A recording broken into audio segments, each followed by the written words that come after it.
Bonjour à tous et bienvenue sur Nectar et Moustache. Alors aujourd'hui une petite vidéo en amoureux, on a changé, on est en extérieur, vous entendrez peut-être des bruits d'oiseaux et de canards qui sont à côté.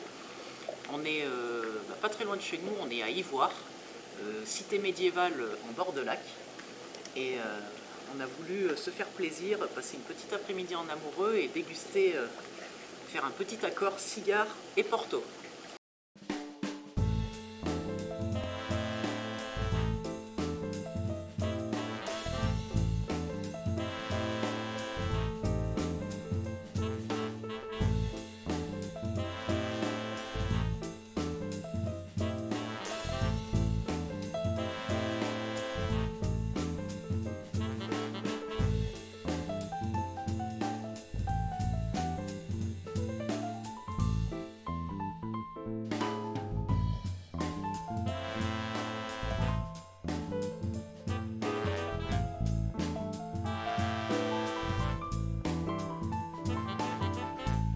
Alors on va commencer par le Porto, donc produit du Portugal forcément, de la maison Ramos Pinto avec un 20 ans d'âge.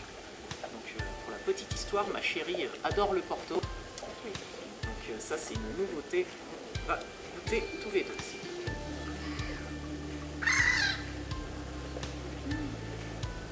Ça sent très bon.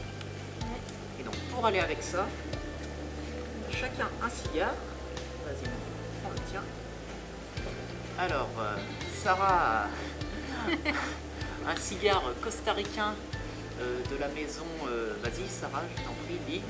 Vegas de Santiago. Vegas de Santiago, une marque premium du Costa Rica créée par un passionné suisse en 2013 et dont toutes les 3 feuilles de tripe viennent toutes du Costa Rica et la cape et la sous-cape, donc ce qui entoure en fait le cigare, provient du Connecticut aux États-Unis.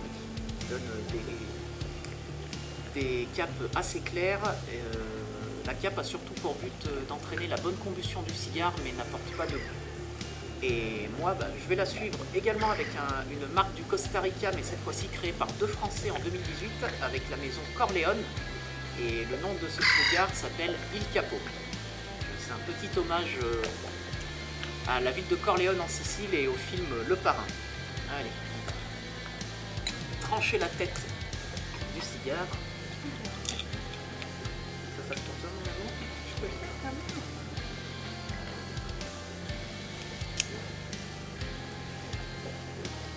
Je crois qu'il y a un peu plus sur les coups. Non, pas nécessairement. Un petit intermède, on a eu un petit souci de caméra sur une partie de la vidéo. En gros ça a coupé la partie de l'allumage du cigare et avant de la dégustation accrue, c'est-à-dire la partie où on aspire dans le cigare avant de l'avoir allumé pour avoir les premiers arômes, également toute la partie où on tâte le cigare, où on le sent. Donc en gros voilà, vous aurez loupé cette partie, je vais intégrer là quelques photos pendant que je parle, vous présenter voilà, vite fait les premiers arômes. Voilà, donc Sarah a cru, elle sentait des arômes un peu de foin, des arômes assez végétaux, d'herbes coupées. Moi j'avais des arômes un peu plus de cacao, de vanille, de bois. Et voilà, bon en gros vous n'avez pas loupé grand chose, mais il y a eu une petite coupure, donc voilà, je vous fais cette rapide intermède. On peut revenir à la vidéo tout de suite. Tu vas porter la voix, ça l'est. Oh merde. Bon, on continue sur ce premier tiers. Mon amour, ton ressenti? Toujours léger? Toujours léger, après j'ai l'impression qu'il change un petit peu de goût, qui s'intensifie un petit peu.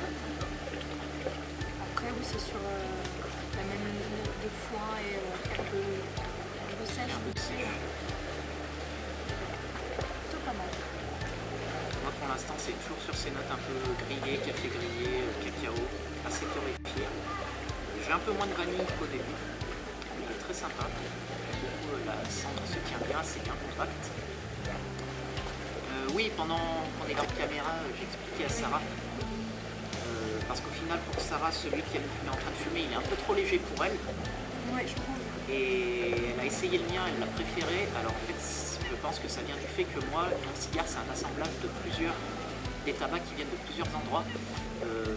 l'assemblage de celui-ci, il y a les 3 feuilles de tripe, donc il y en a une qui vient du Honduras, l'autre de la République dominicaine et la troisième du Nicaragua. Comme j'expliquais dans ma vidéo précédente, c'est vrai que moi ce que je préfère c'est le style un peu du Nicaragua, donc ça apporte un peu plus de puissance mais des arômes assez ronds. Hop, ça c'est le bateau. Et je pense que c'est des arômes qui plaisent bien à Sarah, donc pour les prochains cigares que je ferai déguster, on se dirigera plutôt vers des styles de cigares du Nicaragua. Ouais. Et au début, quand je l'ai acheté, celui-ci, c'est surtout son aspect visuel qui m'a intéressé. C'est ce qu'on appelle un torpedo, donc une torpille en fait, avant que je l'allume, il y a une forme en fait bombée à l'avant et bombée à l'arrière. Et la cape bicolore, c'est surtout ça, ça m'avait flashé l'œil, mais je me rends compte qu'il n'y a pas que l'aspect esthétique, la dégustation c'est vraiment très sympa. Donc Corleone, une belle maison que je recommande. Et c'est vrai que en dégustant ça va bien avec le Porto, mais surtout avec les marrons glacés, ça va vraiment très très bien. C'est vrai que pour le coup, c'est ce qu'on disait, hein. Ça va limite mieux avec les marrons glacés. Les trois ensemble, c'est un très bel accord. Un bel accord, oui. D'ailleurs, comme on dit chez moi, on commence à voir au fond, c'est pas bon signe, donc il va falloir remplir ça. Ouais, on va se déshydrater. Porto, vraiment très très bon. Alors, on va parler aussi un petit peu du Porto. Bah oui. La maison Ramos Pinto, donc de la Quinta do Bom Retiro, excusez-moi, je parle pas portugais, hein. Mais en gros ça veut dire la cave ou le domaine Bom Retiro. C'est l'une des plus anciennes caves de l'appellation Porto. Porto, pour avoir droit à cette appellation, il faut que ça longe le fleuve Douro. Donc ça c'est élaboré en fait à partir de plusieurs vins de Porto, tous en 20 ans d'âge. C'est pas une Solera 20 ans, mais c'est vraiment un 20 ans d'âge. Ça veut dire qu'il y a eu 4 ou 5 Portos de 20 ans qui ont été assemblés pour créer cette cuvée en différentes proportions. Et le Porto, donc, c'est un vin qui a été vinifié à partir de 5 cépages de mémoire. Le Touriga Franca et le Touriga Nacional qui sont les 2 cépages principaux.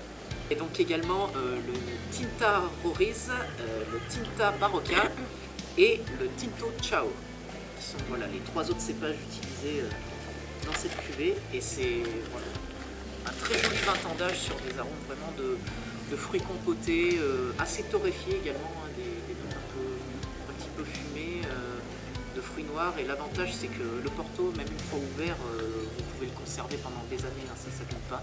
Il y a un degré alcoolique un peu plus fort, ça doit faire 16 ou 17 degrés. Ah, même plus, celui-ci il fait 20,5 degrés d'alcool. 20,5 volts comme diraient mes amis Pierre-Luc et Lucas, que je salue. Alors, c'est ce que je disais à mon amoureux. Il est vraiment très bon. Mais c'est vrai que je préfère le Niport 30 ans. Et ça c'est ton coup de cœur ça. C'était mon coup de cœur. Non, mon coup de cœur c'était le 40. Oui, le 40 ans, mais c'est plus dur à trouver. C'est plus dur à trouver, oui. Et plus cher aussi.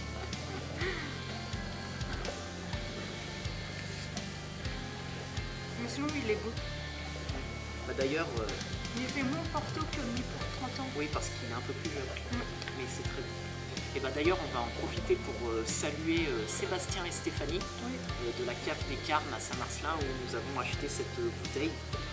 Donc je remercie Sébastien, mon mentor, qui m'a formé il y a quelques années. Et c'est toujours un plaisir de retourner aux racines et de retourner leur dire bonjour quand on passe dans ma région natale en Isère. Donc Sébastien, Stéphanie, on vous salue bien. Avec le cigare, Oui. le Porto marche bien. Oui, ça va très bien ensemble.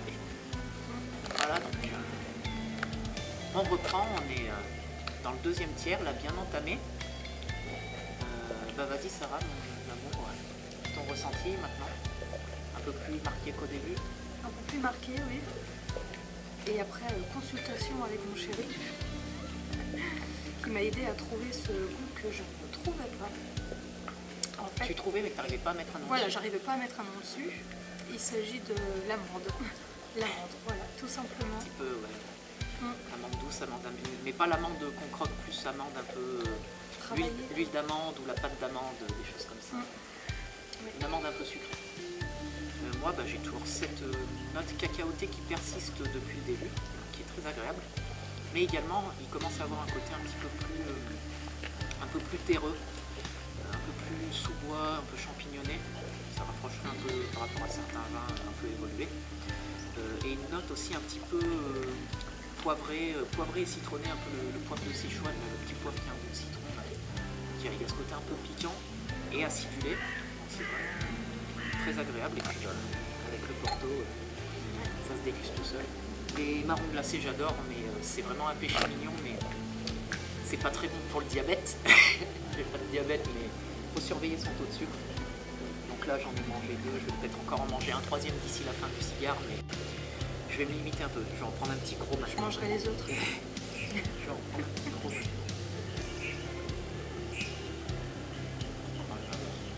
On est d'accord que pour dire pour de l'industriel, c'est plutôt bon. Quoi. Ouais. Mais bon.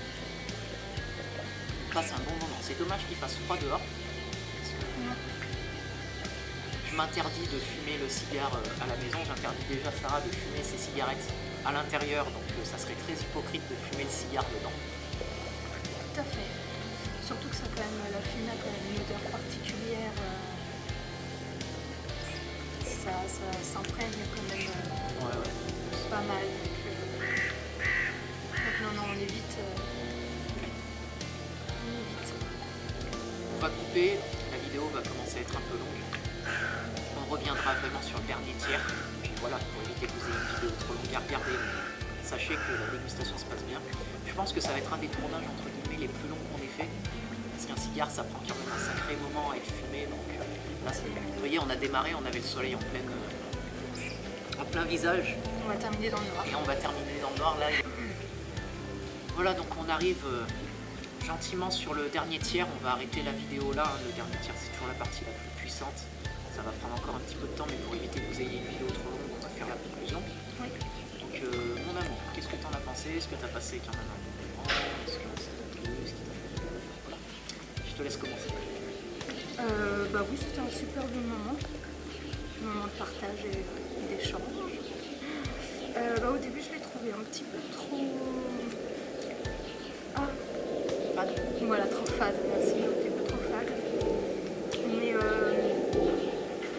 avec le temps, enfin sur la longueur, finalement, il se tient. Il y a bien de bruit avec les vagues et un avion en plus. Un avion, les vagues, vive la nature. Parce qu'il y a le bateau. Ouais, bon. Parle un tout petit peu. Donc du coup, en fait, avec ce cigare-là, les feuilles ont été macérées, fermentées pendant 3 ans. Avant qu'elles soient roulées. Voilà. J'ai bien retenu la leçon. Donc à toi. Moi aussi j'ai passé un très bon moment. Pareil, là on arrive sur la fin. J'ai toujours ces notes de cacao très marquées. Mais sur la fin, voilà, ce côté plus épicé, plus poivré, comme on disait tout à l'heure, le côté un peu citronné, un peu poivre de Sichuan qui ressort bien un peu plus maintenant. Voilà, je vais manger le dernier petit bout de marron glacé que j'avais bien. Voilà, on a passé un très bon moment. Parler un peu de mon père. Voilà, un très bon moment. Je pense qu'on va se finir en longeant le bord du lac. Profiter du coucher de soleil, entre guillemets. Et puis rentrer avant le couvre-feu quand même. Ah oui, c'est vrai que ça fait. Oui. Voilà. Et puis on aura passé une très bonne après-midi au bord du lac, à y voir. On a pris quelques photos, on les insérera, dans la vidéo. Ouais. Et puis voilà. Bah tiens, fais la conclusion. Tu connais, tu l'as entendu des dizaines de fois. Ouais, non.